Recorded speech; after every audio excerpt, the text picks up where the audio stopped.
পটুয়াখালীর তেঁতুলিয়া ও আগুনমুখা নদী এখন ইলিশ শূন্য। জাল ফেলে নদীতে সময় পার করলেও বেশিরভাগ ক্ষেত্রেই ফিরে আসতে হচ্ছে খালি হাতে। অন্যদিকে সমুদ্রে মাছ ধরাও এখন বন্ধ। সরকারি নিষেধাজ্ঞা আর প্রকৃতির বৈরিতায় কার্যত থমকে গেছে উপকূলের মৎস্যজীবীদের জীবন। রোজগার না থাকায় চরম অর্থকষ্টে দিন কাটছে জেলে পরিবারগুলোর। বিভিন্ন ধরনের ছোট ফাঁসের অনেক প্রকারের জাল দেওয়া হয়, যার কারণে কি মাছগুলো এদিকে আসছে না। নদীতে অনেক চর জায়গা গেছে, এর লেগে মনে করেন মাছ তো থাকে গভীর পানিতে, এখন তো আর মাছ এদিকে উঠে আইতে পারে না। মাছ ইদারিং আমরা পাই না, মাছ নাই বললেই চলে নদীতে। যাইলেও খুব সময় কষ্টে যাইতেছে আর কি। তবে জেলা মৎস্য কর্মকর্তা বলছেন, নদীর পানির তাপমাত্রা স্বাভাবিকের চেয়ে অনেক বেশি। উচ্চ তাপমাত্রা ইলিশসহ বিভিন্ন মাছের স্বাভাবিক বিচরণে বাধা সৃষ্টি করেছে।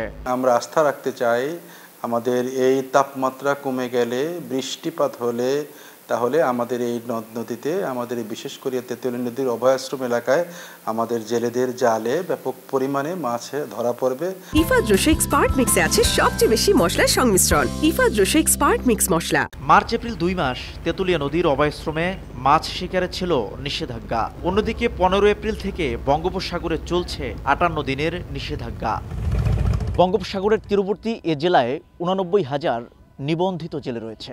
তবে এই নিবন্ধন তালিকার বাইরেও রয়েছে প্রায় 1.5 লাখ জেলে, যারা প্রতিনিয়ত মাছ শিকার করে জীবিকা নির্বাহ করেন। শিকদার জাবির হোসেন, সময় সংবাদ, পটুয়াখালী।